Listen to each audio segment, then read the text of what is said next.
ఇందులో 311 మందికి మాత్రమే పట్టాలు ఇచ్చింది. అది 75 గజాల్లోనే ఇచ్చింది.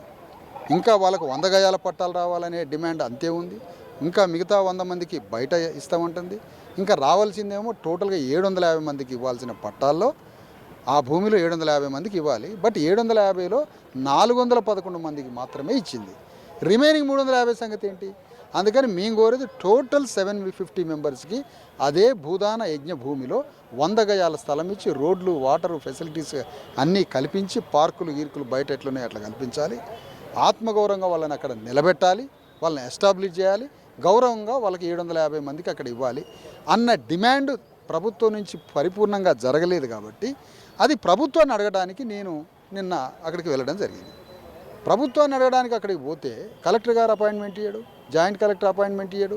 అపాయింట్మెంట్ ఇవ్వడు అన్న దానికన్నా ముందు లోపలిపోయి అపాయింట్మెంట్ అడుగుతామేమో గట్టిగా అని ముందుగానే మమ్మల్ని అరెస్ట్ చేయడం జరిగింది.